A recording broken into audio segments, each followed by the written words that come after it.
I'm buff on the stuff, and the girls just can't get enough.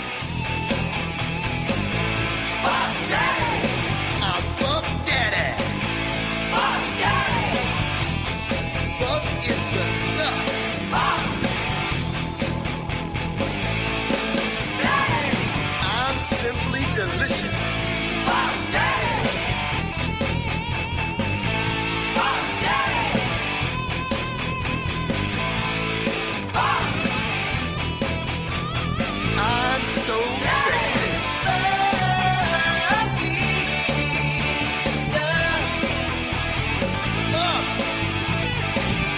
Daddy! Buff Daddy! I'm Buff Daddy! Buff Daddy!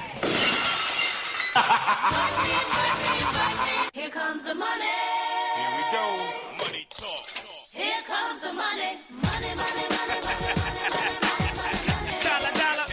And now, another edition of Wrestling with Attitude from Charlotte, North Carolina, the best wrestling podcast out there today. With your host, the intellectual savior of the masses, The Summit. If we have any 6'5" women that are interested, Steven Singles, lady. Our D-Generation 6. Bow Generation. And the mouth of the Carolinas, Little Steven. Don't be talking to the 18-day champion like that. Bo, conversationalist person. Bo Hey, Horrible.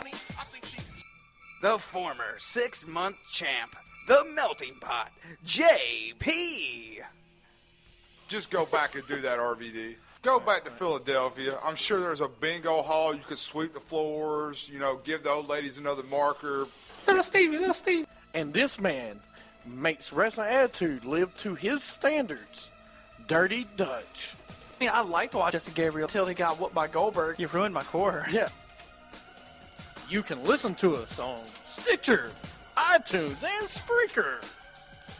Don't forget to like us on Facebook and tweet us at WWA Show. Wrestling with Attitude. All right, welcome to Wrestling with Attitude on Stitcher, Spreaker, and, of course, iTunes. I am the one and the only, The Summit. The Summit? Like, have we changed it from Summit to the It's Summit? always been The Summit, like the top of the mountain. The Yeah, king- there's only one top. There's not multiples. There's only one. There's only one summit, Oh, God. okay? You can only get to the summit on top of the mountain. So, anyway, of course, that guy that just you ladies try to forget, Oh, they don't try to forget. they forget. Oh, no, they don't. I forget, but they don't. Yeah, okay. And of course, that is the mouth of the Carolinas without the headband, I hope. Oh, no, it's no. coming. It's Little all Steven. Lysoled up for you. All right. God, you still look like you work as a chef. It's cool. This is the worst, man. Ugh. I wish people could be in the studio to see what this guy wears this week. I wish they could, too, see my awesomeness every week. Why are you wearing a Beatles shirt, by the way? Like Rolling the Beatles. Stones are better. Oh, we're getting into that kidding. topic later. No, No. No, we're not. I'm not getting involved in that one. You and Madman Stewie can talk about it. What is his name? Stewie now? What is his last name? Griffin? It might be. Of course, Madman's not here today, but North the Carolina. mouth will be here. The melting pot will be here soon. Oh, well, because the mouth is here. Yeah, unfortunately, the mouth is here. So anyway, this week we're going to talk about Raw. Mm-hmm. We have a new game show we're going to do called How Well Do You Know Your Tag Team Partner? Oh, God. So you and Stewie, if Stewie's here. We've been set up, folks. Yeah. We've been Hey, set you up. that chose this game. We have been set up. We probably will do that later in the show if we do it today. Okay. And then we got Sound Off and, of course, Dirty What Ifs and This Week in Wrestling History. All right. You know, before we get into Raw here, I have a bone to pick with DirecTV for not recording my Raw. I don't know what happened, but it decided to say, nope, it's not on Monday because it's called Monday Night Raw, but it's not on Monday, it's on Tuesday, and they record the wrong version. because they only gave me like 2 hours of Raw. And, I mean, I did get to see everything, so I don't know what happened. You know what? It sounds like to me user error. No, because, I mean, I had it set up to not record duplicates and to record only Monday Night Raw, not Raw. So, because they called it Raw on Tuesday. So that made no sense. You got it set up wrong. No, I didn't know, because it's been set up for like months. I don't know what happened. It sounds like to me you got it set up wrong. No, I didn't, man. I set it up like in February. So, I mean, I haven't changed it since. So I don't know what happened, but I get why they're doing it on Tuesdays now. And I was talking to JP about this. Why don't they just have Tough Enough before Raw on Mondays? Why can't they do that? Because Raw comes on at 8 o'clock. Yeah, so why not have Tough Enough at 7 to lead into Raw? Why not do that? Then you have more people watching USA Network. You have more people tuned in. Yeah, but I would rather, here's the problem with that. I would rather have it on Tuesday. Different day. Let it stand alone. Yeah, because people tend to overshadow. And who wants to sit, I know you want to, but who wants to sit in front of the TV from 7 o'clock to 11 and not move? Me! When they first get home from work on Mondays. I know you work a different schedule. Oh, that's the greatest time. But my point is, people get home, they make dinner, they try to do different things. I know you can record it. Yeah. But if you sit to watch, that's like sitting to watch Lord of the Rings. You got to sit down and watch Lord of the Rings for 3 hours. You know 3 hours of your life, 3.5 is going to be gone. Well, it's the same thing as the same people that watch the pre-show before Raw. If you're going to watch that pre-show before Raw, Nobody watches the pre-show. then why do they got it? That's the other reason you can't do Tough Enough at 7. Oh, Because you won't be able to do a pre-show. it's called devices. Have your devices sinking in and... Well, that's another thing, though. Why do you have the pre-show? I don't think anybody watches the pre-show. Some people do. I mean, we sometimes watch it for pay-per-views, but not before Raw. I mean, I don't have time. Well, you see, and that's the thing. And the last thing I want to get on, Tough Enough. Is it actually live? The show, no. Because it says live. No, listen, no, it doesn't say live. What it says live is the segment when they talk with the contestants. Okay. On the Tough Talk or whatever it is. They have the show, during the show, they have all the 3 panels up there, Hogan, Bryan, and by the way, Paige is looking great on that show. You didn't see her this week? Oh, she looked awesome. But my point is, they're on the show, and that's the part that's live.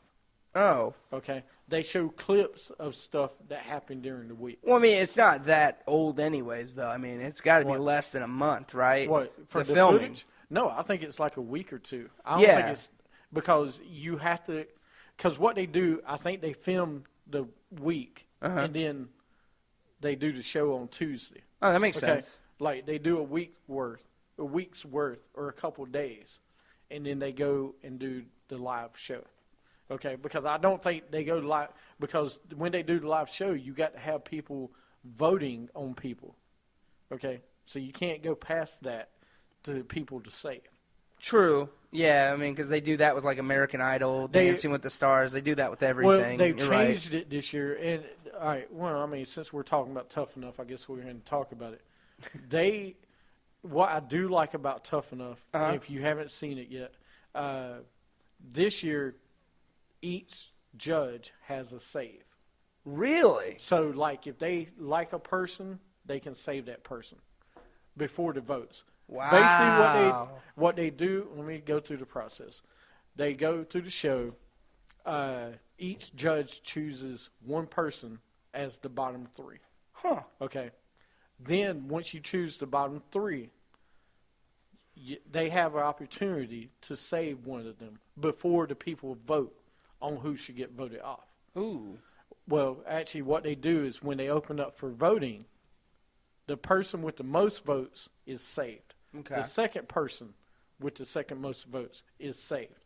the person with the least amount of votes is gone. Okay. Okay. All right. But that's the reason you save them before they go to voting. All right. But so far, there's been 2 people voted off. Last week it was Hank. This week was Aaron. He got voted off this week. Yeah. Get it? Yeah, Hank Aaron. I got you. That's great. This week, though, the reason the person that got voted off was Aaron, because he made a comment that you don't have to know about wrestling history. Ooh. Okay. He says all you need to do is you need to be able to know about today's time and be able to survive. Wrong choice, buddy. You see, and Hogan's up there, and you don't say that to a person No. that's been. One thing you do need to know is wrestling history. And he finished last in one of the challenges. Yeah. Their challenge this week was they had to swim across a swamp, which is pretty funny, Yeah. with filled with alligators and everything. They had to swim across, get the heavyweight title, and bring it back. And there was actually one female. What?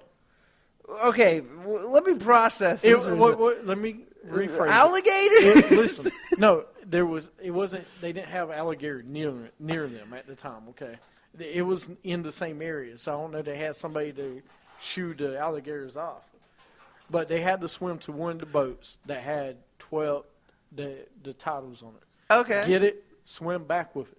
Okay. Seems like an There easy was challenge. 2 guys that did not do it. Yeah, 2 guys couldn't do it. And the third girl did it, but she left the belt. It went to the bottom of the swamp. God. So we don't know where it's at. Billy Gunn called her out and was like, what if you were a champion? You can't leave your belt behind. Everybody else brought it, but this one girl. Good job, Billy. Good job, Billy. You tell her about leaving championships behind because No, you don't heck no, you you don't don't know leave nothing championships. about that, do you, Billy? No. Listen, one thing you don't do is leave your championship behind. Okay, yeah, but Billy Gunn's gonna tell me not to leave a Absolutely. championship behind. Absolutely. One more thing. Who's your favorite? Right now, Yeah, I'm going to go with Tanner. Tanner. Tanner is from Boiling Springs, North Carolina. I'm guessing that's a girl, right? No, it's a guy. Is that a guy? He's an MMA guy. He has finished first in every contest but yesterday, Okay. the one this week. The first 2, he's killed it. Okay. And he's probably I think he's to me, I think he's got one of the biggest upsides. Yeah. He's not a huge guy. Yeah. He's like Seth Rollins kind of build. Oh. So And he's from where in North Boiling Carolina? Springs. Wow. Boiling Springs. It's a good place. Gardner Webb. But he's in the right now. It looks like him and this girl Diana are the top 2. Diana's a blonde bombshell from wherever. Yeah, that's what we Of need. course. We do. Summer Rae is not hitting it. Yeah. Not getting it. Sorry. Oh, she's hitting it. She just ain't getting it, sir. Is Tully Blanchard's daughter on there or no? Tessa didn't make it. She didn't make it? No. Oh. I don't know if they didn't invite her or whatever. But anyway, the show's pretty good. The challenges are fun. It's a 1-hour show. I wish there was more like Legends House, more interactions with some of the stars, on the show. Because, I mean, this week is Roman Reigns, like I said, was on the show. He introduced Bull Dempsey, and then that was it. You didn't see any more Roman Reigns the entire show. And that's like 2 minutes, maybe a minute, 2 minutes of Roman Reigns. I mean, that's how the first one was. I mean, in a way, it was like no, that. No, but that's different. You actually saw them giving them a speech. True. You will see them like fight. Even John Cena when he was on the previous one. Yeah. He Kurt Angle was talking to the guys. Forgot about they that. actually went through, one of the exercises. Yeah. Now maybe Roman Reigns was hurt a little bit and Kit didn't want to do anything because he did say if I do the Superman punch I'll hurt you, so I'm not going to do it. Big man. But Well, that's anyway, good. Tough Enough is good. It's on Tuesdays at 8. Yeah. 8 o'clock until 9. And, it's a good show. I like Jericho. I'll take anything back I said bad about Jericho. I do like Jericho being I told the you host. he could do it. And Billy Gunn's kind of the Bill DeMont of this group. right Really? now. He's the one riding them hard if they're out of line. Booker T does too. And I love Lita. Is a great addition to it. Yeah. Because she'll call you out. And there's a bunch, and I mean a bunch, of good divas in this crop. Yeah. Tough enough. It's going to be hard. Okay. There's probably at least 4 that might be able to make it to the main roster. Well, yeah, but we all know, though, just because you make it to Tough Enough doesn't mean that you're not going to make it. I mean, you could be on Tough Enough, and then in 2 years we might see you on the main roster. There's, like I said, though, there's probably 4 divas that could make it to the main roster, and there Okay. may be 2 guys. Really? That's it? That's all you see? I see maybe 2 guys make it to the main roster. I think Tanner maybe. I mean, and that's the problem. Tanner is so good in this competition, but I don't know if he will be a superstar. I don't know if he'll even make it to the roster. Well, hopefully they do that's better the than the last guys, one though. they did. The guys, the girls are outstanding to guys. Like, Yeah. for example, they did one of the competitions in the ring last week. The girl did more than the guy did. Really? Not saying anything wrong with that. It's just the girls doing more than the guys are. It's fantastic. So Nothing and wrong with that. That's what I'm saying. The divas look stronger this year than I've ever seen in these competitions. So why do they got to do a Diva search? I know that they're talking about it. They don't need to do a Diva search. I doubt this. they will. This should be. They should have their own Tough Enough just for the women, in my opinion. They should do a Tough Enough every 6 months to a year. Once a year is fine. Once a Yeah, year. I would say once a year. The Because reason I I think say- 6 months is too Right. much. The once a year thing. Well, no. Here's the thing with this. I think even the guys in independent circuit should have to go through this. Yeah. Yeah, I mean, you should go through a training like this. I don't know how they do their training and everything else, so they may. But anyway, the show's pretty good. You have to check it out. Okay. As far as you ain't watched it yet. No, but it sounds like a good review. Like I want to watch it. Just Really watch Paige. This week was probably one of Seth Rollins' greatest performances. I'm just saying. You know, you say that like every week, No, right? no, this week, no, I'm talking about promo. Everything was great. Seth Rollins, J&J Security, and Kane come out to kick off Raw. Rollins takes the mic and talks about taking power. And when he conquered the Conqueror, he goes on to mock and talk trash about Brock and Paul Heyman.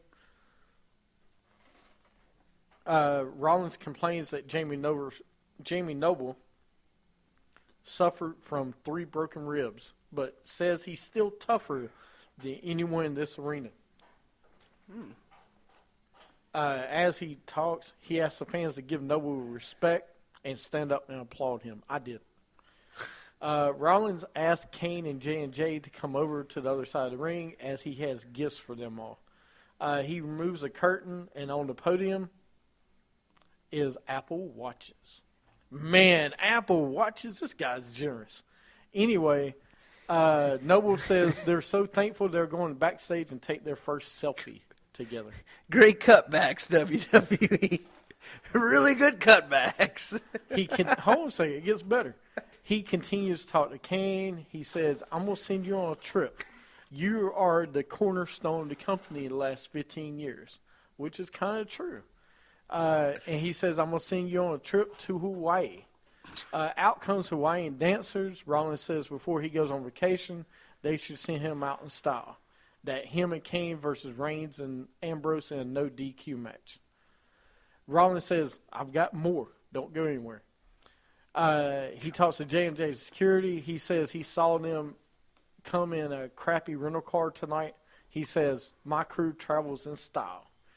A model comes out and presents them with a brand new car, Noble and Mercury, in the Price is Right style.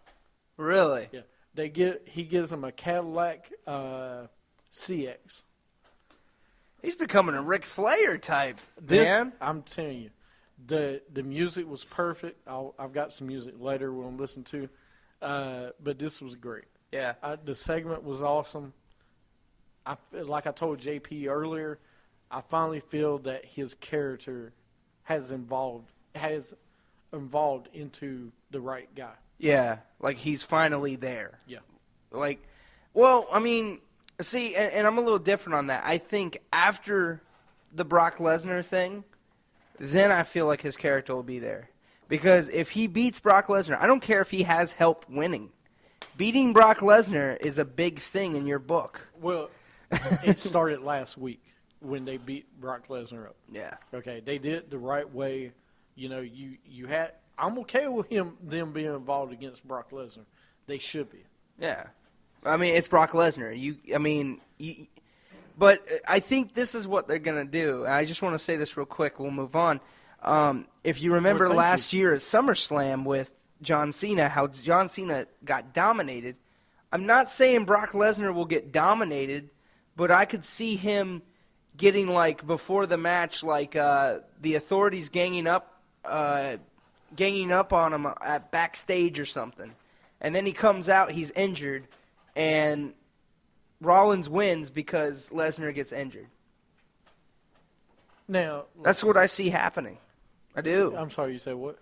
I see it happening with Lesnar's going to basically get injured in some way. Like, they're going to injure him before the match. Like, they're going to dominate him. Because, like, how he dominated John Cena last year, I feel like they're going to return the favor kind of feel. Like, they're going to pay it forward to the next superstar. Are you saying there's going to be no main event match? No. I'm saying there is, but he's going to get hurt before the main event. During the match. No, before the So match. that's what I just said. So before the match, he's going to get hurt. But he's still going to come out and wrestle. Then he's going to get beat up before he comes out. Yeah. That's what it looks like. Or what they're going to do is he's going to have a decent match, then authority's going to come out. It's going to get disqualified and goes to SummerSlam. I don't know. We'll see. Then why did you say it if you didn't know? All right. So all right. I'm just saying we're going to move on after I get done, but he's playing a great character right now. That's my point. You know, I think it's finally right. And part of it is because it's Brock Lesnar, and they beat him up. Wow. So next, we have Big Show versus Kane. Big Show comes out while Rollins is still out there because he's part of the family. He's a distant relative of the family. What, That's Big it Show? says. Yes. Yeah, no, he's not. Mark Henry versus Big Show. Big Show ends up winning with a knockout punch. I love that you made Mark Henry be a jobber now. After the match, Big Show's in the ring. Ryback's music hits. The big guy with the Miz was on commentary. Ryback takes out the Big Show, but Miz gets in a cheap shot and runs away. And Ryback challenges him to fight right now because they were supposed to fight later. They go to break, come back, it's Miz and Ryback. Ryback wins via countout because the Miz left. I'm okay with this. Listen, I still don't like the Miz being involved in this match because it doesn't make a lot of sense to me. No. Well, actually, I guess it does because after the Miz wins the title, they'll have a Miz and Ryback feud. Yeah, I don't know what Miz is going to do in the match, though. I just feel like he's the odd man out because you have these two strong brutes against basically, I guess, a technical wrestler, if you want to call him that. But, I mean, I'm just saying it doesn't make sense. The psychology of the match itself doesn't make sense to me to have one small guy and two big guys. It should be Ryback and Big Show. Yeah. But I can understand, because I don't think it's going to be the Big Show after this pay-per-view. I think it'll be Ryback and The Miz fighting for that top. Well, yeah, Miz is somehow gonna weasel his way to the title. Right. Somehow. Then we got Paige versus Alicia Fox. Alicia Fox comes out with the Bellas. She was looking Paige good. and Fox trade roll-ups, and Paige wins with the 1, 2, 3. Who's looking good? Alicia. Yeah, Paige is looking great. Yeah, but I like Alicia with the Bellas right now. I think she looks pretty hot. I don't know what it is, but in that red, in that Brie mode, or that Team Bella shirt, looking pretty good. Then we got John Cena versus Cesaro in the U.S. Open Challenge. Before the match started, Kevin Owens came out. It looked like he was going to challenge him. he goes and sits at commentary and says, we're not doing this yet because I'm not ready to beat him yet. Anyway, it's a great match. There's great spots. Cesaro looks strong. Cesaro is about to put away Cena with a sharpshooter. Owens attacks. The ref calls for the bell. The NXT champion Owens gets on the mic and says he is the man who's going to take away the U.S. title, and winner DQ was John Cena. So Now, before you get into this, because I know you got some things you want to complain about. no, I don't want to complain. You don't want to complain? No, I just want to really just point some things out here. Well, go ahead. Well, the thing I don't understand about it, I'm not complaining about it, but is the thing with Cesaro, I didn't like how the match got thrown out, but at the same time, now I get it. I processed it finally as of, and now I guess he has another rivalry when he's done with Cena. He could go with Cesaro if they do that right with Kevin Owens. But again, do you see that happening? Do you see a Cesaro-Kevin Owens feud in the future? Sure. Yeah? Sure. Okay. I mean, because, again, Cesaro looked strong, as you said, and, I mean, he looked amazing. But I just hope they're going to do something with him. Because, I mean, he's kind of been on not a losing streak lately, but he hasn't really done anything since his tag team partner got injured. Now's a great time for a singles competition again. And So he probably will. I hope so. One thing I was going to try to point out during this match, Mhm. I'm trying to find it. He actually flips off John Cena with his ring fingers. Cesaro does. And that if you look, when they go to, it's right here. When they go to break, or no, they blacked it out. WWE is, you see, right here, he used his ring fingers instead of his middle fingers. But this was part of the match, they blacked out during the match. I don't understand. So I don't know how much trouble he's on. No, they blacked out because they thought he used his middle fingers. Well, he can't get in any trouble if they go back and look at the tape because he didn't do anything wrong. He used his ring fingers because he knew he wouldn't get in trouble if he used his ring fingers. But it went black I mean, for you a just short period went like- during the match. I is mean, what I'm saying. okay. I know. yeah. I'm just saying, dude. That's confusing. We live in today's era where let's offend somebody. So hopefully they don't. But if Stone Cold came back, he could do it. No, you got to remember, Stone Cold changed it to his fist. He did. You're right. He stopped doing that. But he could if he wanted to. If he came back and did the middle finger, they would let him. No, they wouldn't. They wouldn't let him do it anymore. But anyway, that's what happened. I wanted to throw that out there. I'm okay with Cesaro being in this, okay? Because if Kevin Owens beats John Cena at Battleground, he'll have another opponent to fight. Besides John Cena on Raw right now. Yeah. I ain't talking about Samoa Joe, Finn Balor, or anybody else. I'm talking about Raw. Okay. So, and I think it could be a great match. Cesaro's great. So hopefully we see something from him. All right. Then we have a Bray Wyatt promo. Actually, this was a good promo. He holds a sign reading anyone but him, talking about Roman Reigns, and you won't be the champion or anything like that. So I am excited about that. I just wish he would have more wins going into it. I mean, when did Bray Wyatt become the stock DDP, the stalker? I mean, that's basically what he's doing. He's doing the DDP thing, like from last week when he did the pictures and everything. Like he's becoming that guy. He's stalking. He's stalking him. No, he's not stalking. The guy, Bray Wyatt's a lot creepier than that dude. No, but I see a DDP connection. I see what you're saying, but no, there's too much of it. To me, this a lot different. Yeah. DDP was Crazy. a guy from New Jersey. This Bray Wyatt's supposed to be the dead man thing, the just- face of fear.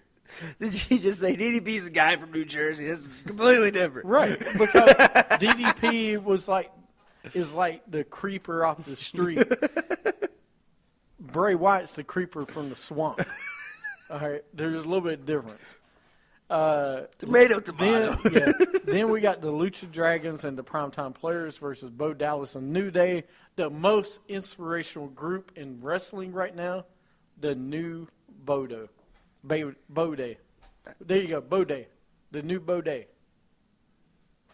You know, you had so much potential, I know. and you just messed it up. There was, Well, you can't there say was the new so Bo. many good names you could Actually, you could say new Bo. The new Dallas. The new, no. Oh. Not New Dallas. No. You just like the new attitude. That's the only thing you like. So Hey, it we doesn't ain't matter. talking about that yet. Not until my partner gets here. But anyway, you know, this has such potential. If you put Bo Dallas with New Day, if he learns how to clap. Before the match, he tried to clap. It didn't work out. Yeah, pretty much. Anyway, during the match, Lucha Dragons and the Primetime Players win. Titus catches Kofi in midair for the big sit-down powerbomb and 1, 2, 3. You see these guys keeping it I for a love while? Primetime. I hope so. Yeah. Yeah. I mean, you think this is just them giving their dues to the primetime players for just all the work they've done? I think so. Yeah. All right. Well, no, I mean, I'm fine with it. I just noticed Titus O'Neil really doesn't have that many moves. No. He I doesn't. just noticed he's got a big kick, a spine buster, and a sit down power bomb. That's about it. But he's good on the mic. is. He's good at the moves he does have. You can let Darren Young be the ring general. So you don't, Mr. No Day is off. You know, you ain't got to worry. Yeah. Dolph Ziggler, Lana come out and they shared their love affair. Now that's his girlfriend. So It went public. yeah. Rusev comes out on a crutch, accompanied by Summer Rae. They make their way to the ring. Rusev tries arguing, but eventually the two stand off like they're going to fight. They don't. Rusev backs down.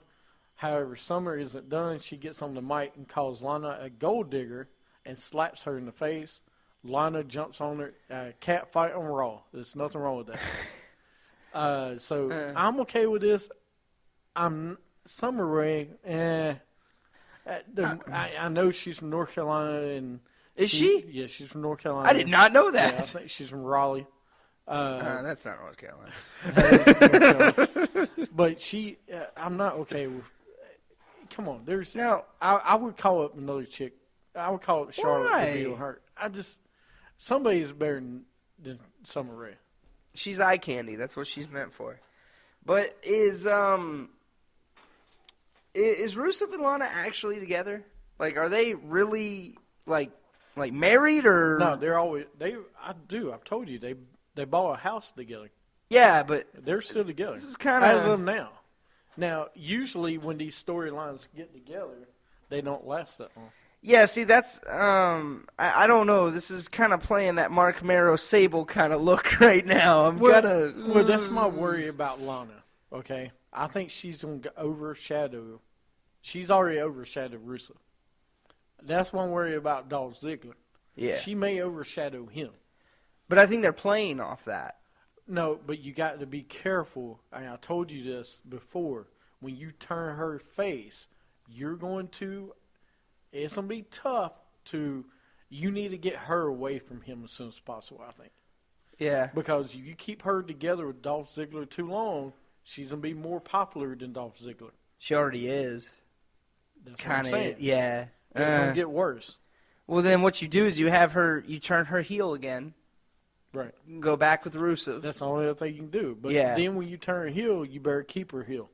Yeah. Because otherwise, she's going to be more famous than Rusev. She kind of already Which I think is. Yeah. But then we had Neville versus Sheamus. Pretty good match. Sheamus waits for Neville to get up and misses a bro kick. Neville rolls him up for the 2. Sheamus nails a bro kick on Neville right in the kisser for the 1, 2, 3 win. Now, this is a good rivalry, in my opinion. I like to see these two go up against each other because it's Yeah. kind of that David Goliath kind of look. Yep. Then we got Jack Swagger versus King Barrett. We got a Swagger sighting. There is no entrance for Jack Swagger. Oh, my you God. know, so I don't know how long he'll be alive. Barrett sends Swagger face first in the turnbuckle and hits the Royal Bullhammer for the 1-2-3 win. Got those mutton chops. King Barrett wins. I don't know what they're gonna do with Barrett. He's being King Barrett fighting jobbers. Then we got a no DQ match: Roman Reigns and Dean Ambrose versus Seth Rollins and Kane. We go to commercial. The heels overcome the good guys. At the end of the day, the match doesn't matter. The focus becomes the heels beating down Roman Reigns. They don't have a winner. Bray Wyatt video causes a distraction to the heel team, to the face team. Sorry. Yeah. Raw goes off the air with the Authority guys leaving, doing a number on Reigns, and Wyatt entering the ring and hitting the finisher on Reigns after saying anyone but you. So basically, I'm trying to think. Rollins does the pedigree. They leave. Comes in Bray Wyatt, and he does Sister Abigail. And that's the end of Raw. I was okay with it. I'm okay with Yeah. it. No. I mean, you don't have Brock Lesnar there, so Yeah, but a lot of cross storylines in that last, Everybody was kind of crossing, don't you think? I'm okay with this. And here's why I'm okay with this at the end. Because you have Rollins and Kane and the Authority walked away. Then you had Bray Wyatt come in. Okay. But Bray Wyatt started, Bray Wyatt came into the ring during the match.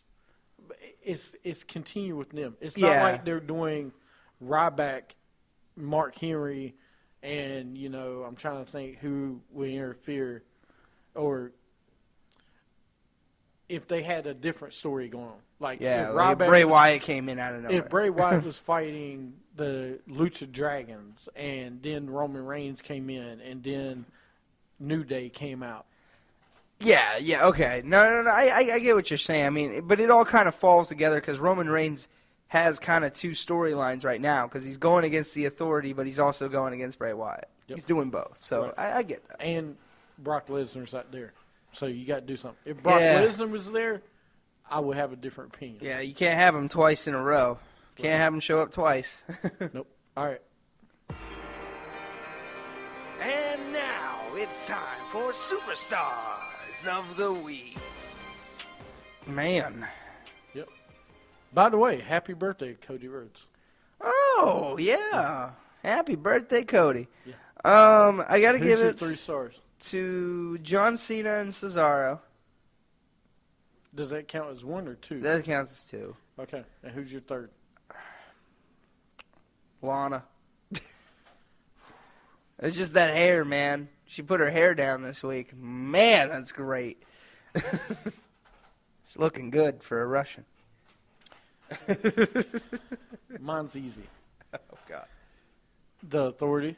Oh, man. Kane and J&J. Kane gets in your stars? Well, I got put with J&J. Okay. And then my last 2, because Authority's 1, is Seth Rollins. And Seth Rollins is number 3. What? Performance, he's number 2 and he gets 2 stars this week. No Bo Dallas? For what? He was there. He was out of clap. Once he gets the clap down, He then we gets can a talk star. about- Right. Right now, when he becomes a full member of the New Day, or as I like to call it, the New Bo Day, we can talk. Actually, I think the Bo Day is better. The Bo Day? I like Yeah. the Bo Day. That's what I'm saying. It the new sounds Bo Day. better. The New Bo Day. No, just the Bo Day. No new. No new. No, we have to do No new. Just the Bo Bo Day. Day. The Bo Day. Yeah. Okay. It makes sense. Yeah. Oh, I can't wait till Tyler Breeze come up. Bo Breeze. Breeze. It'll be awesome. God. I will get that shirt. I bet you will. But anyway, that was Raw. Seth Rollins this week was definitely my star of the week. All right. Well, good. My major star. Well, no, I mean, You good with that? it was an okay show. It was all right. Just okay?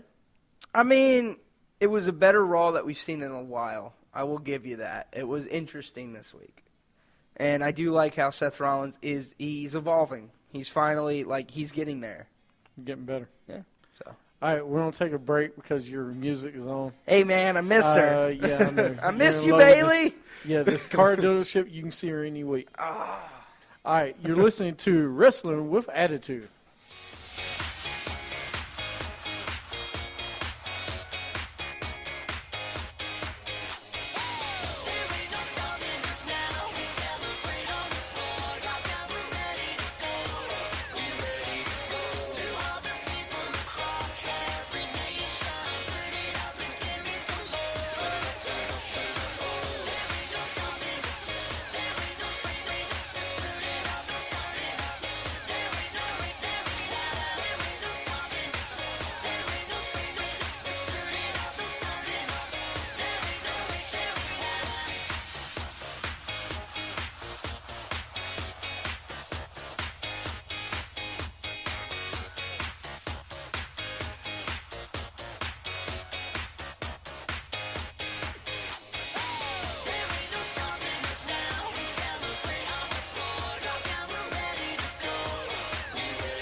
This is Little Steven from Wrestling with Attitude. Do you want to be extreme? Or maybe you want to be the show-off / face? Or maybe you want to be the intellectual savior of the masses? Or, if you're really up to it, you could be the 6-month champ.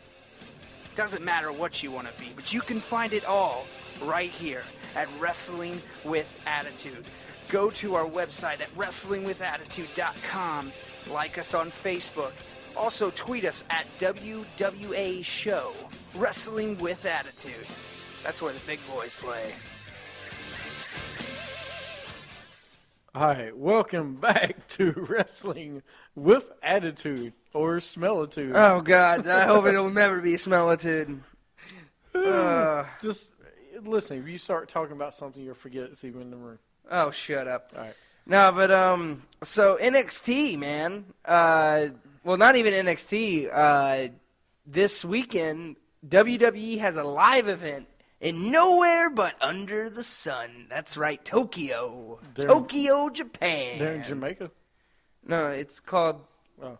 something under the sun. I don't know. No, it's Beast in the East. Yeah, I can't Come believe on, that's dude. what they're called. It's called Now, Beast in the East. have they said who his opponent is going to be? Yes, they've done that a while ago. Do you not remember that? No, because they at first it was supposed to be Kofi Kingston in the live event. That's what they said. They said they changed it. No, it's Kofi. You're gonna have Kofi versus freaking. Yes. Oh my God. How horrible of a match is that going to be? Don't know if I really want to say how bad it's going to be. Here's the card.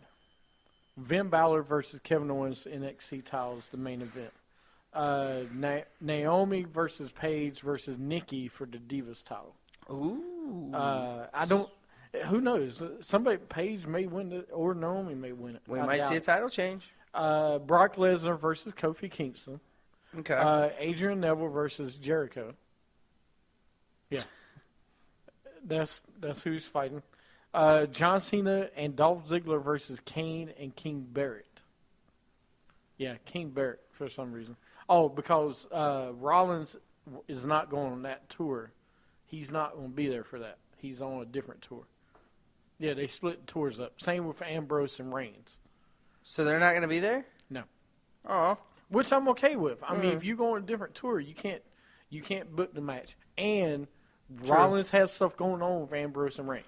Yeah, he does. Okay. Then you got the Lucha Dragons versus Big E and Xavier Woods. And then you got Cesaro versus Diego of Los Matadors. Why? Just because they need a filler match. All right. Well. It makes sense. Anyway. And you got the Kevin Owens versus Finn Balor. Yep. It's going to I be already, there, too. I already mentioned that. Oh, sorry. No, but that's the one everybody's looking forward to, because this is where he was Prince Deviant. This is where Finn Balor was this is his second home, Yeah, this as is, everybody's calling it. Yep. So, prediction on the match. What do you think? Do you think who walks out For with which the match? NXT championship? I honestly think, and listen, I'm a huge Kevin Owens guy, but I'm also a huge Finn Balor guy. I like both of these guys. Finn Balor won this week on NXT, right? Yeah, he did. Okay. But it was a tag team match, and it's on NXT. Nobody's going to care. They watch they watch this weekend. People will care a little bit, except it's 5:30 in the morning I on know. Saturday, which you'll probably be up. Oh, to hell watch. yeah. I'm watching that. That's going to be fun. I think Finn Balor wins because I think it's a perfect time for him to win. Yeah. Here's a couple reasons why. Finn Balor wins this weekend. Okay, it does nothing to Kevin Owens. Kevin Owens has still got a match against John Cena. Now, if he loses to John Cena, we have an issue. Because in 2 weeks, he should beat John Cena. Yeah. So the more I think about it, he probably won't lose because he'll probably lose it the week. I personally think he should lose it this weekend, then give him 2 weeks to build the matchup with John Cena. Yeah. Distance himself from NXT. He doesn't need NXT anymore. He doesn't. Okay? You got him on the main roster. Let him be on the main roster. I mean, this is your perfect call for him. Like, let him lose the belt, and then he wins the belt from John Cena. Right. Boom. Or if you want him to win both, I'm okay with that. Then you take the NXT title from him. You strip him of the title. You have a tournament for the title. You have Finn Balor win it. Or you have Tyler Breeze win it. Yeah. And then you got a perfect rivalry. I just like it better where he loses the title to Finn Balor, because this is the perfect place for Finn Balor to win. Right. This really is. I mean, this is where he became the Demon. Well, you do understand he's from Ireland. Yeah, but this Okay. is where he got his persona, is Japan. He got his persona in Japan. Yeah, that's what they're saying. They made his Yeah. persona That's in what Japan. that's what Prince Albert told me, okay? That's On what the Prince Albert- documentary. Is that what Josh Matthews texted you? No, that's what Prince Albert. We talk now, me and Albert. Oh, We're cool. so no more Josh Matthews. No, Prince Josh Albert. Matthews is dead to me because Destination America is dead to me. Because I don't get no TNA, so I can't talk or communicate with him. First of all, do you realize you just say you don't get no TNA? I get no TNA. That's a lot of problems. You don't get any TNA. Hey, you gonna get got, okay? I'm gonna get got. just Oh, speaking our goodness truth. gracious. No, but You're speaking our truth. Okay. I don't know. Like, see, I see it going either way. I could see Kevin Owens walking out, but I could also see Finn Balor. The thing that gets me is the thing with Finn Balor. winning. I know you said it doesn't matter, but I've noticed if they win on NXT or Raw, like if they win before a main event, before a pay-per-view, they normally don't win that pay-per-view. Sometimes. I've seen it, but again, we could maybe, if he wins, it's a great way to bring him up as champion and a great way to put Kevin Owens on the map. So, because technically Kevin Owens is already on the map. What we need now is him to move up. And if he's NXT champion, I don't see him going further. Because I don't want to see him as the NXT champion and the US champion. Why not? You strip him of one. But I don't see them stripping him. I see them playing off that character as, he's going to be the first ever NXT and US champion at the same time. I see him doing a Jericho thing again where, he's going to be that type of champion. I see that. Right. I don't want to see that, though. It's been done before. It hasn't been done with the NXT champion, no. But we've seen it with, everything else. So I don't know. But I am looking forward to it. I find it weird that they made it live at 5:30 in the morning. Surprised they didn't just decide to tape it and show it later on, like at noon. What, this? Yeah. Well, no, you have to show it live. I know, but it's on July 4th. You think someone's going to wake up at 5:30? You can still watch it on the network at any time. Actually, I take that back. Everyone's going to watch it at 5:30 because everybody's going to start drinking at 5:30 on July 4th. So never mind. This is perfect. This is perfect marketing for them. No, I get that. And this is really the first live event we get to see that's not really a pay-per-view, isn't it? Well, I just read something about it. They're treating this as a live house show. Ooh, in your house. No, live house show, you moron. For example, last week in a live event, The Rock showed up in Boston. I heard about that. And he gave the SmackDown to Bo Dallas. Yeah. God, first, Bo Dallas is going great. First he gets Scorpion Death Drop by Sting, and now he gets Smack Talk by The Rock. He's doing great. No matter, what I said before, I take it back. He is on top of the world, sir. He is. He's in Japan. That's where the Summit lives. Top of Japan? No. Actually, no. That doesn't work. That's horrible. Absolutely horrible. But this weekend should be pretty good.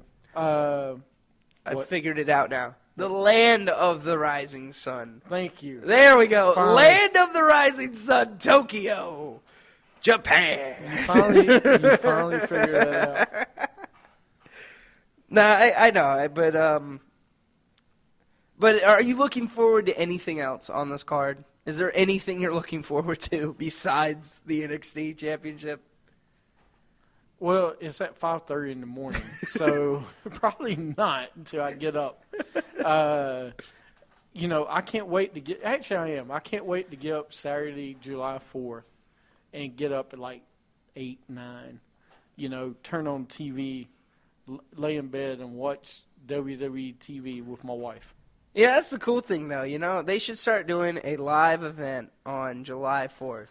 Do some wrestling on July 4th. They should do Saturday night's main event. You want to do something special? Do Saturday night's main event at 11:30 at night on Saturday again. They won't do that. No, they won't. But that is historic. Yeah. You can do that. Some other news. We'll talk about some other news in wrestling. This past weekend, was Slammiversary for TNA. Okay. They didn't have a world title match there. They had the King of the Mountain match was the main event with Global Force Wrestling founder and former founder of TNA, Jeff Jarrett. Yeah. Who wins King of the Mountain? He won the whole match. So there's speculation. This week he was on TNA again. And each week for the next 2 weeks, he's going to have an interview on TNA a special interview. They're going to talk about GFW and TNA and what's the relationship. Supposedly, the angle is Global Force Wrestling is invading TNA. We'll see. The companies are going to work together. There is, in fact, an invasion angle about to unfold. The plan is for Jarrett to gain the trust of TNA president Dixie Carter and turn heel on her. Jarrett will bring in some GFW and ex-TNA guys over to Impact. Hold on. Global Force was basically TNA's last option for an invasion angle after Ring of Honor turned him down. Okay. There's no longer a working relationship with Wrestle One and AAA, who are with Lucha Underground. The most recent round of TNA tapings did not feature any invasion angles. The problem I have with this, okay, TNA, or Global Force Wrestling, has signed TNA guys like Bobby Roode, Magnus, guys that are already in TNA. Yeah. Okay, my problem with this, bring some fresh guys in, all right, for this angle. Don't say here, you're actually on TNA, but you're also on Global Force, but you're invading. That makes no sense. Go out and go get some of the Ring of Honor guys. Okay, then say, hey, we're invading. That makes sense. When you take all, because I will tell you what happens on tapings coming up. Austin Aries loses a match where he gets fired. One of the Dirty Heels. Bobby Roode's the other Dirty Heel. Yeah, I know. You know, I don't like the recycle of guys that were in your company that you're going to use anyway. Yeah. It makes no sense. Doesn't. So, but they're going about this angle, invasion angle. So, the one thing I do like about it, Jeff Jarrett looks like he's back in the company again and running some of the company, and it's better than without him being in it. Yeah, I mean, I was never a fan of Dixie Carter. No. I mean, she seems like she wants to be a Ted Turner type person that doesn't have the money, if that makes any sense. I don't know what it is about her. She just she turns me off. Like, I don't want to watch. Turns you off? Yeah, I don't want to watch TNA. Like, she just doesn't seem like she knows what she's talking about. And at least Jeff Jarrett, as much as many bridges as he has burned in his whole career, he's not a bad. He understands the wrestling business. You know what I mean? No, I know what you're I feel like he understands it a little bit better than she would. So, I don't know. I mean, I might watch TNA again if he's in charge. Yeah, supposedly he's back in charge. I think that's a good thing. Yeah. We'll see. Okay. But it's a lot better than what they. I just don't bring me some new talent. Yeah. Just take a guy off of TNA 1 week and then put him on GFW, but then he's back in TNA. That doesn't make sense. If you go get AJ Styles, who's on Ring of Honor, who had history with TNA, Yeah. who left TNA, who had a problem with TNA, then you bring him in. That's golden. Yeah. Okay. No, Because he's not been in TNA last week. That's really good, actually. And if they could stop, for the love of God, stop taping 3 weeks in advance. I understand it saves you money. But, dude, I'm so sick of looking at what's going to happen through. And I know I don't have to read it. It shouldn't be out there. Because this past weekend is your biggest pay-per-view of the year. Yeah. Okay, your only pay-per-view of the year. And it's your WrestleMania. And we know what's going to happen because your heavyweight champion was Kurt Angle during the pay-per-view, but then he loses the title this week on TNA. Yeah. He loses at EC3. Beats him for the title. So now he is the heavyweight champion. So do you think this saves TNA? You think TNA is We'll see. saved? This is the last ditch ever to save them, I think. So you think this is their last stand? Yeah. Oof. It just don't work. I don't know what's gonna work. Bye-bye TNA. Because I will tell you, I've watched Ring of Honor Uh-huh. and I watch Impact. Ring of Honor is a better product. Yeah. Okay, they have better production value. do. They're better. They have 2 better commentaries. If I hear another 5 seconds of Josh Matthews, I'm going to throw something through my screen. He is the worst, absolute worst play-by-play I've ever heard in my life. I can't believe they made him a Okay. play-by-play guy. Craig Veltri, you're out there listening to me probably. Go to TNA. You are a lot better than that. I always thought you were. But he is horrible. Josh Matthews is absolute horrible. What about Taz? He's cool. Taz not there. Oh, It's wait. not- he so has they only got nobody. one person now? No, they have D'Angelo De Niro, the Pope. Oh. Yeah, the Pope's all right. Don't get me wrong. But he would be better with somebody more seasoned. And hopefully the good news, if GFW takes over TNA, which maybe they will, maybe Jim Ross will come back. I hope not. Because GFW is, they've had a working relationship with Jim Ross. Yeah, I know, but see, I don't want to see Jim Ross work with anyone else but WWE. I don't know why. I just, agree. it's just too much history there. So, Anything to add? no. Good. All right. We're going to take a break, come back, and get into Sound Off and Dirty What Ifs. Dirty. That's right. Your song. All right. You're listening to Wrestling with Attitude.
Disco fever, disco fever, disco fever, yeah, yeah, yeah, yeah. Disco fever, disco fever, disco fever, yeah, yeah, yeah, yeah. He's so cocky, he's so cool, he's just a disco dancing fool. When he steps out on the floor, the girls are screaming, we want more, more, more. Disco fever, disco fever, disco fever. Yeah, yeah, yeah, yeah. Disco fever, disco fever, disco fever. Yeah, yeah, yeah, yeah. This is the inspirational savior of wrestling, The Summit. That was memorable. In Los Angeles, Yes. the stars of stars. Here comes the pain. That ain't what Sable said. Because you got to be a believer. That's the reason we call him the show off, not the spell off. It wasn't as good as Bo Dallas. Bo Stake it. Bowmanship. Bo hating. Bo up. You can slap tornadoes. I can climb a mountain because I'll be at the top of the summit. You're listening to Wrestling with Attitude on Stitcher, on Spreaker, and on iTunes. Follow us on Twitter at WWA Show. Like us on Facebook at Wrestling with Attitude, and go to our website at WrestlingWithAttitude.com. And just believe in Wrestling with Attitude.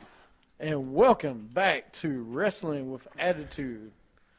Of course, what? You can hear yourself. Thank Just you. believe in Wrestling with Attitude. I'm sorry, what? Yeah, look at your head, dude. Really? What was that? Oh, my God. JP's here. I didn't really understand what you were going for there, sir. I didn't understand anything of that last sweeper set I either. did, man. You got to believe. That's Oh, right. no. That's the only thing you need to know. Hey, what do you think about the new I tag team? lost the biggest supporter of no Bo Hey, leaving. what if no Bo leave? You need no Bo day? Yeah. First the new off, Bo day? I told you it doesn't work with new Bo Day. You just got to say the Bo Day. Okay, well, The Bo Day works better than the new Bo Day. Just Thanks. like you shouldn't be wearing the bow band. You are I wearing a hate Bo you band. so much right now. That's pretty good, dude. I appreciate that. What do you think about new tag team? I want to tell you who my favorite new tag team is. Some guys called the Dirty Heels. Oh. Those guys are pretty good. New tag team coming on the scene. Those two guys, Yeah. man, I'm telling you. And you can catch them in Global Force Wrestling. And you know what? I heard that those two guys are so tight, they eat lunch together. They don't have to worry about bringing each other anything because they're on the road together. Man. They got each other's backs where, Yeah. when they go to the club. Talk about and back kicking a out. guy when he's down. Thanks, Hey, guys. Hey, we show up together. The secondary shirt they're coming out with says "I Heart Tag Team." Oh, that would be that is awesome. What do you think about that? That's pretty awesome. It's kind of Yeah. cool. I heart tag team. You see, you can't get no better than that, dude. Come No. on. Yeah, I mean, you and your buddies got goldfish. Yeah. What We- buddy? I we- have no buddy. There's we- nobody here. We have spring water. Yeah, See? Thank you. You see? spring water. That's all we need is spring water. Yeah, forget Deer Park. I got spring water. That's right. You're not a Deer Park kind of guy. Hey, don't shoot deer. I don't go deer hunting. Yeah. And forget overpaying for Aquafina. What the heck? I'm already Sounds fine. like some stripper named Aquafina. Look, No. I'm already fine enough. I don't need no Fina. Yeah, I mean, That was the worst joke I've ever heard you tell, ever. Hey, stand back. The greatest man to ever live. I'm gonna need you to just go ahead and bow into that Fina right quick. Bow Fina. Bo Fink. That makes... See, you make it good, and then he makes it horrible. No. Like, just a horrible... Hey, does that shirt say Bodles or Beatles? Oh, it's Bodles. Okay. Actually, it'd be a lot funnier. Disco Fever. Yeah, That's right. Yeah. Yeah, I mean, come on, one of the most underrated guys Yeah. in wrestling. God. Listen. When everybody else was doing the diamond cutter, oh no, I was doing the chart buster. Okay, That's right. the chart right. buster. You didn't have the Him- diamond Chart cutter. buster. Him and the Dust Wonder Kid. Come on, dude. I mean, Alex Wright and him. He did not need the Dust Wonder Kid, okay? I mean, the Wonder Kid needed Al- him. No. Alex Wright looked like the Stretch Armstrong doll. Like his body was all out of proportion. It's like his torso was stretched or something. Like, I don't know. That guy just had a weird look, man. The funniest thing about Alex Wright is Berlin, though. Yeah. When he went to the Berlin character, really? Yeah. Let's dress you up like you're from. Yeah, okay. We know you're the Wonder Kid. Come on. Yeah. No, Yeah. you can't. Once you're the Wonder Kid, you're always the Wonder Kid. Yeah. The Wonder Kid. I That's mean, what they call him. Disco can't leave Disco behind. Did they ever, did Disco Inferno ever become anyone else? Yes. Yes, Oh, he did. God. He came to TNA, and his name was Gilbert Goffrey. Not Goffrey. Yeah, that's a comedian, sir. No, it was. I'll get it. Really, though? He He- became someone else? Yep, he was in TNA. He still do the chart buster? He did a version of it. Oh, okay. Yeah. It I was a did not know version, that. That's so cool, actually. But at the same time, he's one of those characters I would never think of someone else. You know what I mean? Like, Yeah. he will always go down as Disco Inferno. I Yeah. mean, he should. He should, but Well, when he went to TNA, he I mean, let's face it, that was kind of Here a you low go. point to Yeah. begin with. I mean, it was Glenn Gilberti. Gilberti. Yeah, I always had the two. that makes confused. no sense That- at all. But and when he went to TNA, he really was that. I mean, he never got over that gimmick. No. He should have just come in as Disco Inferno. Do you Let's know- be honest. Did you know that him and Alex Wright, the faction name was Boogie Nights? I forgot about that. That's Come on, hilarious. that's the greatest That's faction great. ever. That's a great faction. Yeah. the Boogie Nights. They Wow. weren't just a tag team; they were a faction. They were a tag team, but that's the name of their tag team. The Boogie Nights. Man. That- Boogie Nights. That's a pretty damn good name. That is awesome. Yeah, that is pretty dope. Well, I hope you're listening, Disco Inferno, because this is the most airtime you will ever I get. mean, it sounds like the name of a bad, like, 70s porn, though. But, I mean, that's cool, I guess, if you're into Hey, that. JP, you want to see Boogie Nights? Hey, these guys are kicking it old school, if you know what I mean. Later on, he went into TNA and when he was Glenn Gilberto and was named Jive Talking. That was the name of his segment he had. It Yeah. lasted like 3 weeks. Yeah. Wow. Anyway, Jive talking. enough about Glenn Gilberto. Yeah, we got some stuff to go over here. Let's go right into Dirty What Ifs. Ooh. Yeah, it's a good one this week. It's one that JP will like. Hey, at least you ain't got your tag team partner to play the song to. I'm still going to play this song.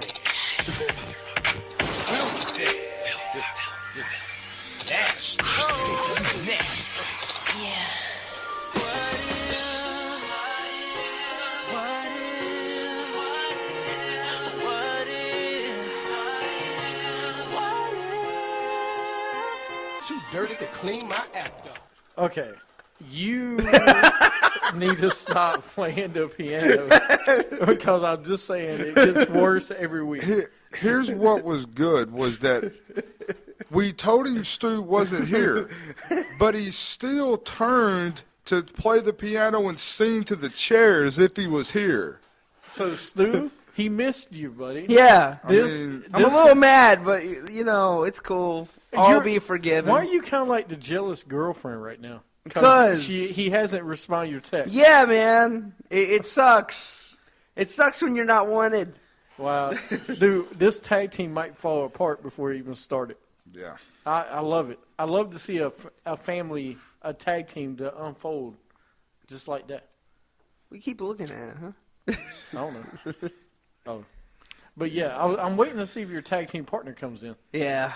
That'll be the day. That'll be your day. So anyway, this week's Dirty What If. Ooh. What if Shawn Michaels never injures his back at the '98 Royal Rumble? We didn't talk about that yet. I don't think we did. Nope. Um, What happens if Shawn Michaels never gets hurt? I say well, There ain't but one thing to say. The man keeps the championship, yeah. and him and Stone Cold have a longer feud outside of just WrestleMania. What will happen to Triple H? Triple H, I still think Triple H would have had to turn on him at some point. It just would have happened a lot sooner than when it happened later.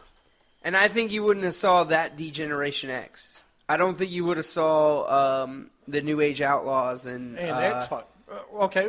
I think you would have saw X-Pac, but I don't think you would have saw because X-Pac was good friends with both of them.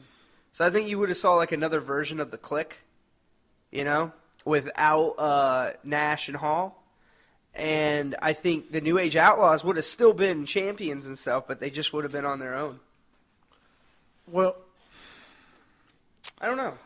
that's what I'm saying though about X-Pac and New Age Outlaws. Yeah. Would you think about what would happen in their careers? Well, they technically asked them to be part of D-Generation X when they were, when it was just Shawn and Triple H. Remember because I saw the interview where they said that they were asked if they wanted to join D-Generation X and they turned it down. The New Age Outlaws, they turned it down. So that's why I don't know. Does that mean would you maybe have seen them go with them or not? That's a little iffy right there. Well, the thing about it is, if Shawn doesn't get hurt, then bigger question. I'll ask a question to your question. If Shawn doesn't get hurt, does Stone Cold beat him at Mania for the title? That's the other thing. Because I would say not, because let's face it, Shawn was the hottest thing going at that time with that version of DX that him and Triple H had. I mean, as good as Stone Cold was, and he was getting a little bit of the fan base, let's make no bones about it. DX was the cause of most of that. And I'm going to make the case that Shawn would have kept the title over Stone Cold for one reason and one reason only. Without Shawn Michaels or Triple H, there may not have been a Stone Cold to flip everybody a Drake beer on TV. Because remember or not, the first guys to step out of that was Triple H and Shawn Michaels, not Stone Cold. Because remember, they did the whole parody thing where they got where Vince really got a letter from USA, and they said, hey, let us make fun of it. Vince was kind of unsure about it, but he let them do it anyway, and then USA thought it was hilarious. Now, Stone Cold wasn't the one doing all that and taking the heat for it, and that's why I say. Didn't Scott Hall and Kevin Nash was before this? Was after it was after Shawn Michaels broke his back. That's when. No, they were in WCW before that happened. Right, because they left before he. No. Now he may have injured it, but he wasn't out yet. Because it was probably injured, but he just wasn't out yet. Well, that's what I'm saying, though. DX really. No, I'm trying to think. DX. Which one started first, DX or NWO? NWO. NWO. Okay. So technically, NWO started first. Now, Shawn and them were all friends. Right. And him and Hunter were together, but they weren't really DX yet. They were all kind of friends. It was the Clique, so they weren't really together and yet. I'm sure, I'm positive Shawn Michaels or Kevin Nash and Scott Hall probably called them, and they ran ideas by each other. They may have. I'm sure they was like, all right, we're doing this in WCW. What are you guys going to do? Yeah, and maybe that was going because they were tight friends at the time anyway. Yeah. But that's what I'm saying, though. Like you're saying, would Shawn Michaels beaten Stone Cold at WrestleMania 14? I mean, would he? What would happen with The Rock? As an example. Would The Rock got the push that he needed? Because when Shawn Michaels went out, they needed other people to step up. Yeah. To take over. And as great Shawn did, Shawn started it, but the other guys kept it going. Triple H, just like I've said a million times, that next promo the night after, everything was on his shoulders. Yeah. Yep. There would if Shawn Michaels was okay, they wouldn't have started the turn angle like they did. Yeah. So do we know if Triple H would have broke out of his shell as soon as he did? I don't think so. I think later on. But I wondered, with people like Jericho that came over, would he ever got his chance? Because then you push things back a little bit, and things sometimes will happen, sometimes it won't. I think it would have made it a little difficult, but at the same time, you still would have had the rising stars. Well, I do. Yeah. You would have had them, but trust me, it would have been a much slower progression for those guys. Because you had that one guy. Because you would have had I'm telling you, I think Stone Cold still would have been a star, maybe The Rock, but again, even through that period, it still took The Rock and Triple H a little while to become technically main eventers. Yeah. A lot of their good matches, they were fighting for the IC title before the world title. Mm-hmm. And don't forget, another bad part to this that could happen that thank God didn't, Shawn Michaels was fighting the painkillers and everything else. He was in a bad point in his life. Oh, yeah. Overall. I mean, not just his back, no pun intended, not just the back. So if he stayed and, who knows what would have happened, Shawn Michaels may have never met his wife. He may have never been born again. Yeah, I mean, we could have had a Hawk. Remember Hawk that time? He come out drunk and high on live television, and it was a big deal. One thing they're saying is, it could have been a tragedy in wrestling. Yeah. Well, unfortunately. It could have. And thank God it wasn't, but it could have. Because knowing Shawn and his attitude at the time, he probably wouldn't have slowed down as long as he was on top because it was all about the entertainment being there. Because nobody would have talked to him. I mean, Triple H couldn't talk to him. Well, Kevin Nash and Scott Hall said they couldn't talk to him. I think what would have happened is he would have got blackballed at some point. He would have got where eventually Vince would have said, he would have put the foot down and said, look, man, this is not how it goes. You either do it our way or you're fired. And he would have eventually fired Shawn. Shawn would have eventually, I think, been a born-again Christian and found himself and all that. I do, because he met his wife before all the back injury stuff happened. He was already married before he left before he left for the first time. Yeah, but you got to remember, though, he already had a kid. But we got to remember, though, if he never goes away, No, yeah. Does he fight it? That's No, the no, thing. but so that's to, what I'm saying. So what you're saying is you're basing the scenario that Vince would have stepped in and made him go away anyway. We're basing the scenario on he never went away. No, That Vince doesn't even step in. I'm saying that he would still be there, but what I'm saying is that eventually, because Sean's ego was that kind of guy where he got so big, Mm-hmm. by 2001, he would have told Sean to go home. We don't know that, Right, though, but because the what we're question- saying is, I'm sorry, No. is if Vince wouldn't have had any control, Yeah. because he couldn't control him at that time. So James go is saying, what if Yeah. he never went? Like, we're not even factoring in Vince doing it. What if Okay. he never went away? Then I still think he would have got blackballed. I think everyone in that company wouldn't want to work with him because they would have done the same thing with Ultimate Warrior. That's what I feel. He would become Ultimate Warrior status where nobody wanted to work with him. That's what would have happened to Sean, I think, eventually. First off, sir, I'm going to ask you to never. No, ever I know, but that's what. But I'm compare saying, the showstopper to the Ultimate Warrior by way of wrestling or anything. Okay? and I'm sorry about that. But I'm just saying, with his attitude, do you not agree with me though? His attitude on his way, he would become blackballed. I'm not saying like him. No, and here's the reason why. The attitudes were different. Sean was hard to work with, but at the end of the day, He worked. was going to go out and have a match that was going to be 4-star regardless of what was wrong. Yeah. Heck, that match against Austin, go back and watch that match. Sean's pretty good in that match, even though he was only about probably 30 or 40% of what he could be with his back, but he Yeah. was still pretty good. I mean, better than Took a half the beating. roster is today, 100% healthy. Let's just put it that And way. he took a beating. But and that's the issue is Sean, when it came down to it, to my knowledge, he never stood Vince up for money. Yep. He never backed out of a match. He never didn't show up for match, to my knowledge. Now, I'm not going to say he didn't do it, but I'm just saying, to public knowledge, Vince has never said that. And I think that's the difference. He would have been blackballed in a way of friends would have turned on him on camera because they wouldn't have wanted to deal with him backstage. But I don't think it would have been a blackball of Ultimate Warrior or Bret Hart because they had to leave the company because of the way they treated Vince. And that's where I think the difference is. I do think Vince would have ended up having to make him go away because that would have been the only way to get through to it would be to take the title and everything away. But I don't think it would have happened at Mania if he doesn't hurt his back. Here's two things. The reason he wouldn't have went away. First one is Shawn Michaels.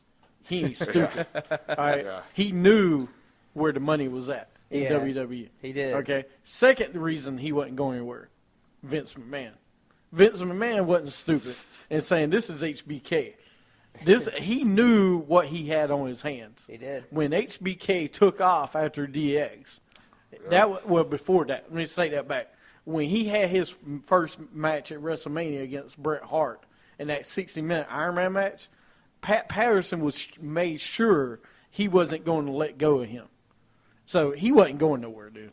There's no way, no how. The only way he would let go of him is Shawn Michaels quit or passed away. That's the only two ways he would have left that company. Now, I will say I'm just this. All right. If Vince would have ever forced his hand, I can tell you what would have happened. He never would have got blackballed. Yep. Because Kevin Scott would have went to Eric and said, hey, Yep.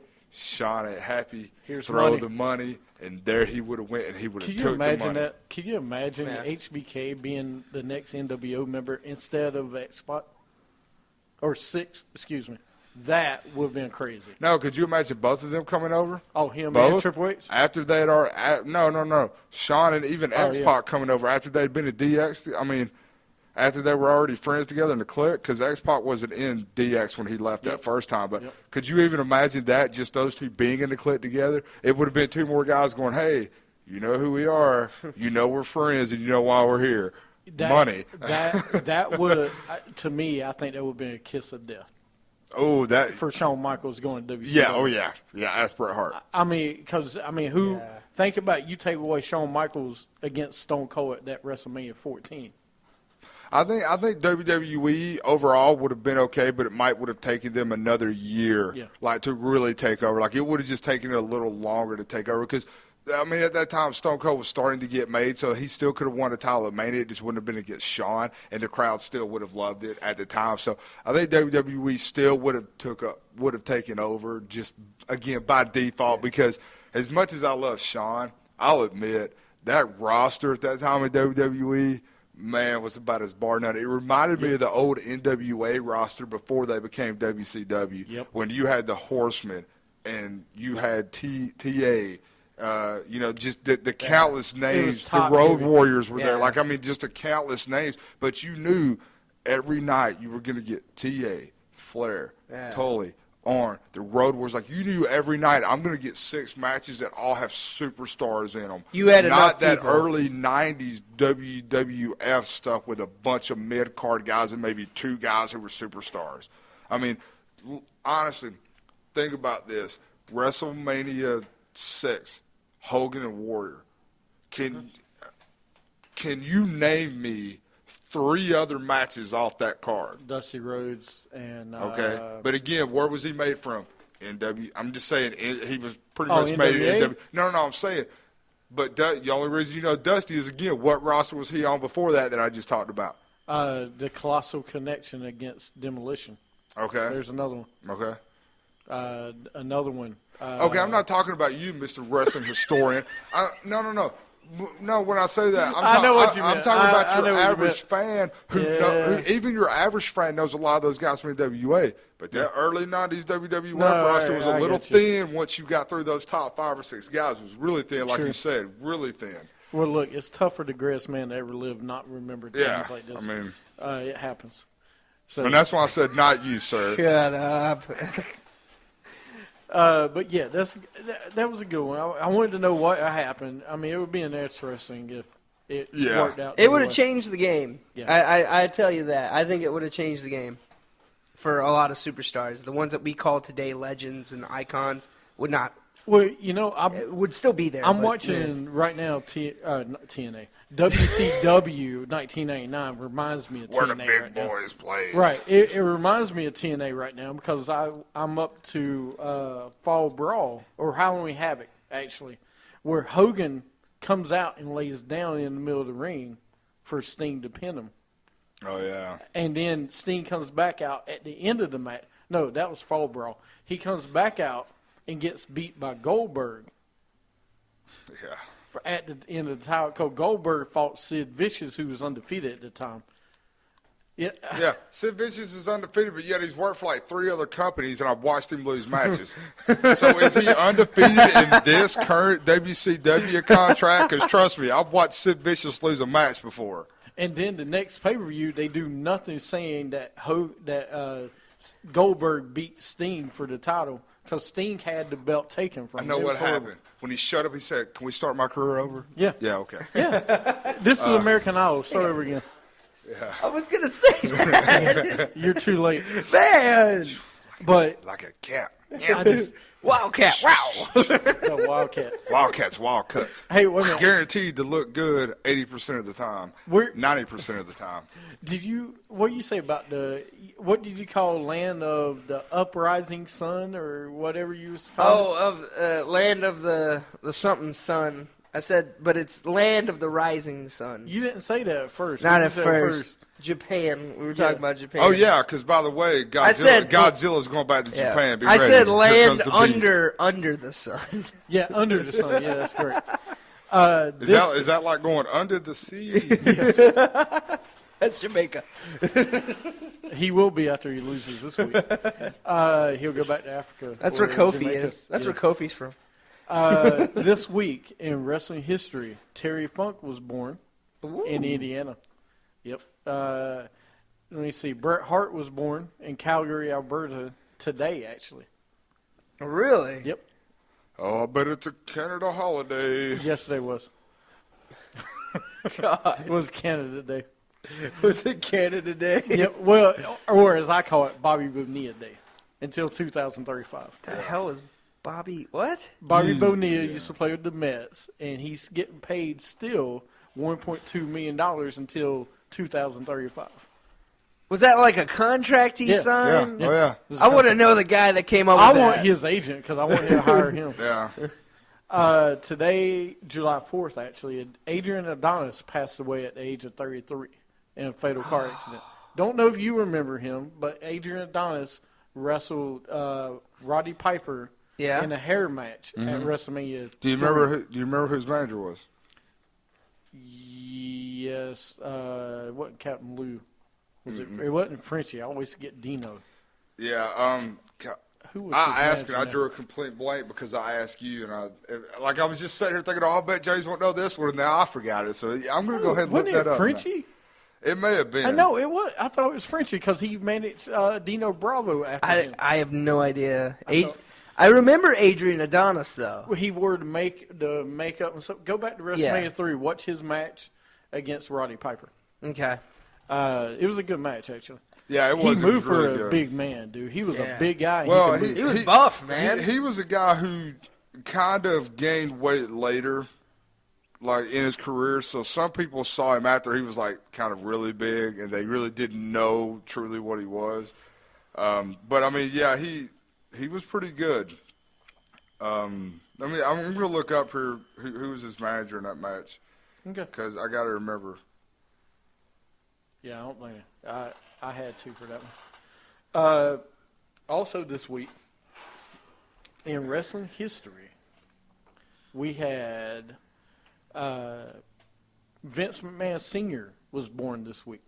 Really? Yep, in New York, New York.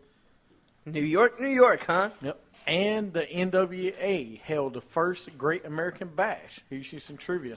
In Charlotte, North Carolina. It was the main event, Ric Flair against Nikita Koloff, Yep. to retain the NWA title. I met one of those guys. His manager for that match, Jimmy Hart. Yep. I should Jimmy Hart. Jimmy Hart? Jimmy Hart. Yep. I don't know why I always say Frenchie. Because he came back in '86 because before that it had been 5 months since you had seen him at WWE. Then he came back and he started a feud with Roddy Piper was when that started. One cool thing that I will always give WCW or NWA credit for is that they, being a Carolina-based promotions, Yeah. listen, they had their pay-per-views here. They had their TV specials here. I mean, like, they didn't travel to the bigger cities all the time to do their bigger events. I mean, they would stay right in the backyard where people were from and actually, give the event to the local fans. So Yeah. WWE kind of sometimes, again, we know WrestleMania, going to Cowboy Stadium just to break a record or try to, like, NWA and WCW never really did that too much. That wasn't really their thing. It was Not more at about that the time. wrestling. Not Right. at that time, no. But later on, they tried to do that. But no, but that's the thing I like about. I like that they had the Great American Bash was mostly around North Carolina, wasn't it? Like for a long Right. time, they had it. They always did it at North Carolina. And I love that about it, like, because then they started going to Greensboro, because, that was Flair country. Right. It's still Flair country, if you want to call it that. You kidding me? Flair country stretches from like one side of North Carolina to the other, man, and everything in between. Like, I don't think there really is. It goes an all the way area. down to Florida. Yeah, I I think. mean, like, it's kind of like Dusty Rhodes. I mean, if you really look at Dusty Rhodes, He his goes everywhere. his territory went from North Carolina, South Carolina, back down to Florida at one point. So up to New York. So tell you, those man. kind of guys kind of transcend what they do. But yeah, credit to that company for kind of staying local for a lot of years. Now, some people think later in their company it may have hurt them a little bit, but I guess that's one half a dozen another. Yeah, but no, I mean, it was a good. I don't remember that one that well, but I do remember the main event. The main event was pretty good. I mean, with Flair, that's not the one that he came out of the chopper, was it? No, No. that's not the one they had in the stadium, was it? No. No, the stadium wasn't even built yet. No, I don't think I'm so. trying to remember. The Memorial Stadium was Oh, already open. okay, all right. I was trying to remember because I don't remember that You need one. to go that back and well. watch it, son. I do. You do. But yeah, I mean, again, back then that roster was pretty deep, and again, and to me, they tried to make things affordable for the fan base too. Yes. It wasn't the money. And as much as I like WWE and Vince, there's been one thing on their minds, and that's been money from day one. And it's so funny because NWA, which turned into WCW, started out as like a lower run organization, but the money is what doomed them in the end with Ted Turner contracts. Like, that's what's so funny was they did a 360 after the company was going to work. Vince just kept growing money and growing money and growing money because it was about money from day one. So I guess the visions were just different. I mean, but he said it well. I mean, I've said this many times. Vince always said he always had a plan B. Didn't matter. If WCW beat them, he always had a plan B. Right. Which is why Triple H always has one. Yeah, he kind of has to. I mean, I think it's kind of funny that Triple H straight ripped that off from Vince. Yeah, I know, anyway, but it's pretty funny. But again, I guess at the end of the day, I guess that's kind of how it is for Yeah. some people. But yeah, I mean, hey, Great American Bash, those were some good pay-per-views back then on that They roster. were. So, did we have anything else in wrestling history? Yeah. But going back to Ric Flair and the Kid Koloff for an NWA Championship, that was a great match. Back then, that was big time. Yeah. The Kid was awesome back then because he was the ultimate good guy that just turned on the Russians. Oh, yeah. Which made a lot of sense. Yeah. 1997, WWF held In Your House Canadian Stampede in Calgary, Alberta, Canada. Hart Foundation beat Steve Austin, Shamrock, Goldust, and LOD. Wow.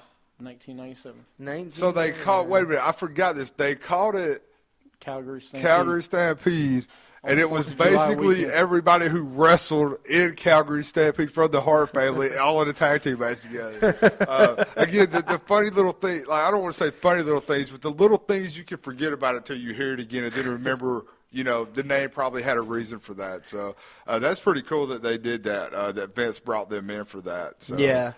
I mean, yeah, that's awesome. Man, that's cool. I forgot about that. As I actually kind of like the Hart Foundation a little bit. I thought the Hart Foundation wasn't bad. So, as a faction. Now, here's what we have to remember, though. I mean, the Hart Foundation wasn't bad, but when I go back and I listen to the promos and I watch it, they were so like, it was, oh, we're Canadian, we don't like Americans. Like, they were so freaking generic. Yeah. Like I'm just saying, like, it worked for the time just because I think people were Bret Hart fans. Yeah. But when you listen to it, they were really lackluster. It wasn't like Stone Cold or DX or The Nation. Like, nothing really got broke through the barrier No. with that whole version of the Hart Foundation. It that was just there. more of the fan base. The fan Yeah. base made them popular. Yeah, the like, fans- I don't think they would have been obviously. popular without those fans. Without No. those Canada fans, they would not be. Right, and that was back when WWE was still kind of doing a lot of shows in Canada. I don't think they're doing as many now. No. But when Brett was there in his heyday, they pretty much made the point a couple times through the year they were going to Canada. But that was a good marketing plan Montreal, on Quebec, freaking Vince McMahon. He knew he had a Canadian wrestler, and he knew if he brought him to Canada, they would love him. So he's like, Right. oh, let's go to Canada out of, a few days out of the year. Right. So, I mean, it's a really good marketing plan if you think about it. But, no, I always forget about the Hart Dynasty because I never really saw them, but I have. I've seen, maybe 2 matches. Right. And yeah. you always forget that they were the Hart Dynasty. You're Yeah. just like, oh, I thought they threw them together. But nope, it was the Hart Dynasty. The Yeah. Hart Dynasty this was the Or greatest the faction yeah. of all Hart Dynasties. This was the best one. Yeah, but Yeah. and I mean, Because British Bulldog, the Anvil, Brett, of course, and Owen. yeah, then it added Brian Pillman kind of later into the group, but That was great. It was actually technically the only group because the Hart Foundation was always the tag team. It was Anvil and Owen or Anvil and Brett. Like the Hart Foundation Anvil, was yeah. never technically a faction. It was just always a tag Yeah. team made of 2 guys basically from the family, or Davey Boy Smith's son, and I guess the Tyson kid who That married was into Dynasty. the Hart family. That was the Dynasty. Who, by the way, that guy married up for sure. Okay, we Tyson haven't forgotten about the 3 hairs that used to be in the front of your head or your What? forehead when The you first porcupine debuted. look? Okay, The porcupine? no, sir, that's not a porcupine. A porcupine has more hair than that on the top on them. Okay, sir. Whatever he had, that was called atrocious. Oh, All my right? God. I can't believe that Natalia even went out in public with him with a haircut like that. All right, Wow. she could do better. Yeah. Just Well, saying. Yeah. Well, hopefully he gets the help. He gets better and comes back soon. Yeah, hopefully he Tyson does. Kidd, he's out for at least a year. I heard that, yeah. Because didn't he just have surgery? Yeah. Yeah. What is he out a year for? What was it again? His neck or something? Yeah, because he took a muscle buster from Samoa Joe. Oh man, he's done. Yeah. I mean, seriously, and listen, I don't say that to be mean. I'm saying anybody who has serious neck problems, very few times in that company had they ever come back Well, the same. look at I mean, Edge never really came back. Supposedly, not supposedly Daniel Bryan the same thing. yeah, Stone Cold will tell you until he actually left and went and had surgery. When that happened with Owen, he still wasn't completely right. And Edge went to the same doctor Stone Cold did, and that was Stone Cold pretty much quit wrestling, kind of because of his neck and his back too, because that's just one injury that you never want to see those guys have, because everything they do involves movement of head and movement of what you're doing, and it's just a hard thing. I really think it's a hard thing to come back from for them. But hey, listen, you hope at the end of the day that he's able to, come back from it and do what he needs to do, and get back to wrestling, because for all intents and purposes, from the way they say, that guy loves to wrestle. I mean, he's trained hard to get to where he is, but it's just you don't hold a lot of hope when you see that type of injury for a guy, especially when they're missing a year plus with it. Yeah. But yeah, that was this week in wrestling history. Cool. Awesome. We'll go into Sound Off. WWA Sound Off, where your voice can be heard. Sound off, let 'em know how you feel. If the anger inside is real, sound off. All right, this week's Sound Off is top 5 boots of all time in wrestling. Yeah, top 5 boots. I've already got mine. Game, set, Oh, match. God. All right, well, do you want to go first? Yeah, I'll go first. Coming in at number 5, Iron Sheik. Because his boots always had that little curl on the toe, because he was the Iron Sheik and where he was from. And it was just always funny just to see, because some of those shorts that he wore, you're just like, wow, your tights are blue and red. Your boots are yellow and tan. Don't really know how that matches, but okay, maybe the Sheik was colorblind. Who am I to judge? I mean, not everybody's eyesight is the best in the world. Next on my list, I'm going to go with the Macho Man boots. How can you not like the 2 stars on the outside of the boots? Yeah. Classic, just the 2 stars, matches the tights, matches the stars on the back of the tights, and he usually wore them in yellow or, whatever. Usually yellow is kind of the most iconic color that he wore that I always remember was the yellow boots with the white stars. Next on the list, I'm going to have to go Kurt Angle. Who doesn't just like a good set of red, white, and boots? Red, white, and blue. I left blue out. See how excited I am? Actually, about see, these that was boots, better. man? Red, white boots. Yeah, That's- red, white boots. Red, white, and boots. That's Red, what you white, yeah. boots. No, but Angle, always had the red, white, and blue that he always wore, and the boots Yeah. were usually always had some color combination Yeah. of that in it. So I mean, again, just kind of, I don't want to say simple, but just kind of classy and It's simple. easy.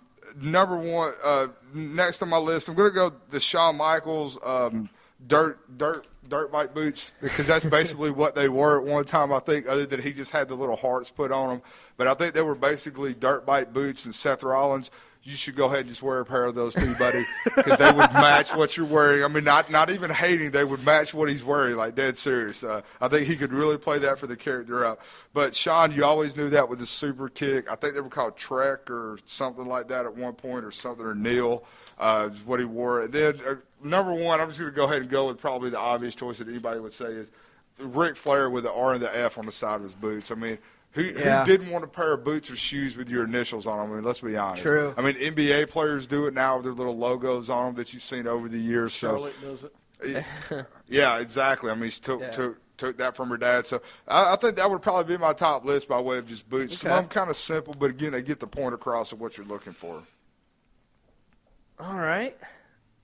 I'm going to go ahead. I'm going to start off with the Undertaker's boots, and I mean the old Undertaker boots with the purple.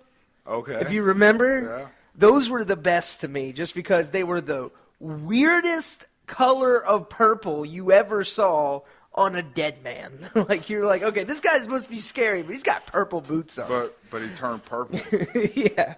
But, Maybe it's really cold in the ground. I don't know. it's cold 6 feet under.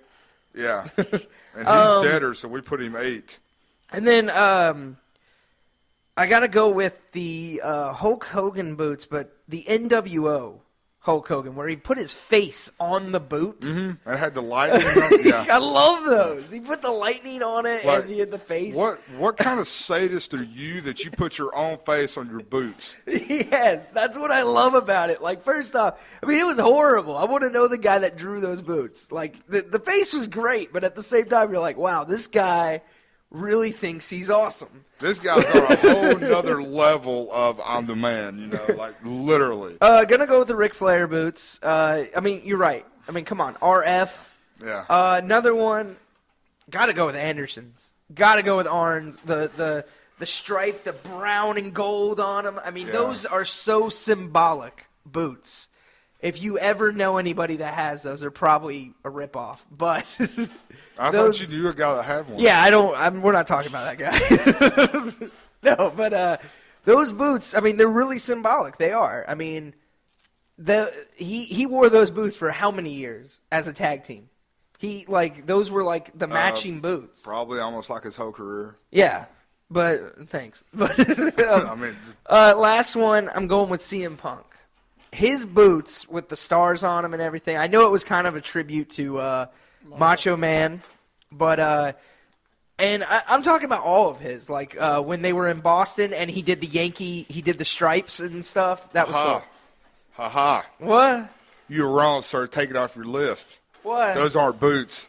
They're kick pads. Oh! CM Punk didn't wear boots, sir. Well, Read up. He said last week we could do sneakers too. He said we could do sneakers Not or kick pads. Oh, okay, fine. I gotta take it off my list. Damn it! And it was my number one. Hey, you see that? It's like the question I asked the other week. Oh. We didn't say anything about kick pads. That could be a whole other segment. Well, if I gotta take that off my list, I gotta go within retro stings. Retro stings. It had the scorpion on them. Yeah. No. When he was actually Sting. Yeah. When he, like when he had like the, it was like a white boot, right? And it was like a red colored scorpion or something. Mm-hmm. Yeah, those were the best. And then when he did like the Great American Bash, he had them all like, he had it red, white, and blue with the scorpion. Yeah. That was cool. That was the best Sting character ever. Not that stupid crow junk. But I People love need that. to stop. My favorite character of Sting is the crow because you didn't know the other Sting. Is that yours? Yeah, that's mine. What was number one? Sting's retro scorpion boots. All right. Did you just say Sting? Not crow. Just say Sting. I just say retro Sting. The Stinger boots because that's back when he was Okay, the Stinger. yeah, I'm sorry. The Stinger boots. Okay. I'm sorry. You guys are Get it? Sting. It had a stinger. First off, that's the worst. What is That What was is so bad. this? It's Iron Sheik. It's like a broke snake. It's Iron Sheik's little hook. Number 5 for me was Max Moon.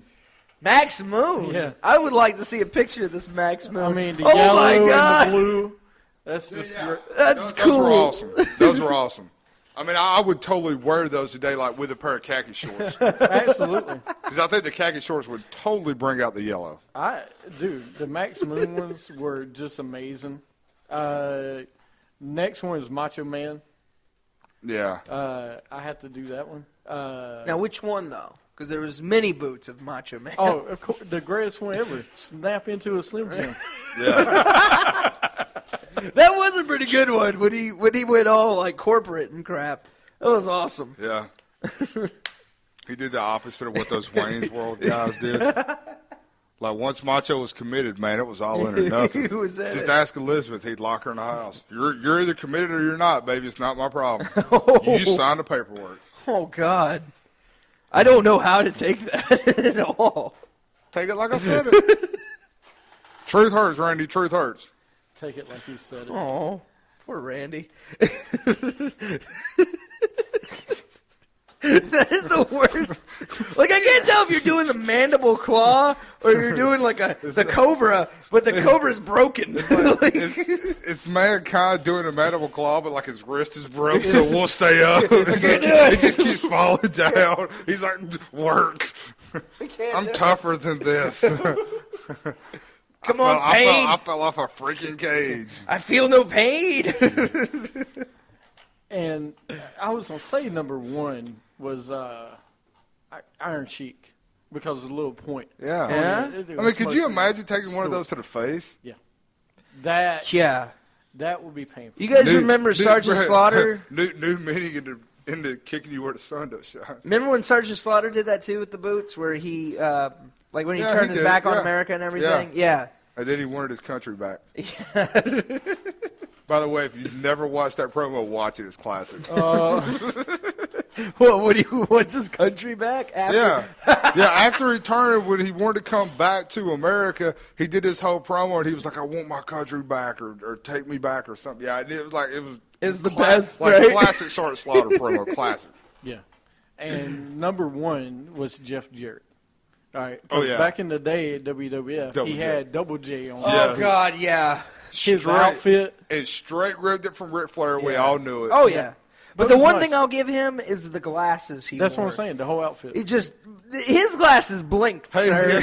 guess what? Chris Jericho ripped his glasses off and just made it into a jacket. Yep. Oh, Double J's got glasses. I got a jacket. You guys remember Flash Funk? Remember Yes. his boots? Yep. I loved his because he had like a lightning strike going down, Yep. and it like ended on his boots. It was Yeah. pretty cool. Flash Now- Funk was awesome. I love I Flash Funk. kind of want to honorable mention Naomi for the shoes with the neon. Well, let's ask That's pretty cool. the counselor here. Can we put that in there? I just like to turn the lights off and watch her dance. Did you ever think about? I didn't realize it until now. I know you did. Oh, I thought about her a lot. Trust me. If that's what you're asking. No, that we wasn't- can't really go there on this show just yet. No, that's not where I was gonna go. I was gonna say, watching everybody wrestle now. How many people wear Nikes? Batista does. No, I'm being serious. Batista has a great pair of Batista, Nikes he yeah. wears. I mean, he wears Nikes. Just boo it. Naomi's wearing Nikes. Yeah. First off, sir. Damien Sandow. First off, sir, could we never put her with Batista? Yeah. Thank you. Well, I mean, Damien Sandow's okay. I was gonna put her with Damien Sandow. Okay. I But can live Damien with that Sandow, if you remember when he came out dressed as LeBron, was wearing the original Jordans. Yeah, he was. Yeah. And you know what? Cena and Cena talk too. about the evolution of Cena. Cena went from like Reebok pumps to pumping Yeah. up to Jordans and Nikes to something now. I don't even know what they're called. Probably New Balance. Probably went all the way to New Balance. Probably. Or Adidas. I've hit 3 strikes. Hey, I like Adidas. I've hit man. all major shoe carriers. Adidas there is are. cool, but New Balance. New Balance is cool too. I mean, I'm kind of a Nike Cortez guy, all white. You know what I mean? What's wrong with the N on the front? Yeah. On the side. Yeah. All get that right, all that means is that I'm in.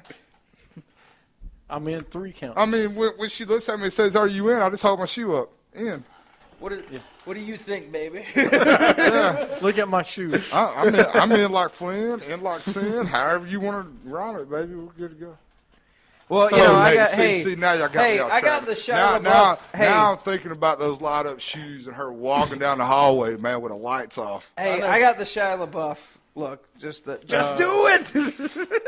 So next week's sound off is next week's sound off is top 5 matches at Great American Bash. Okay. Or Bash, whatever. The Bash. It's a Great American Bash. I mean, if you pick a match off the Bash, I'll be surprised. Can we say that we're doing our favorite Gab matches? Get it? G-A-B, Gab? Huh?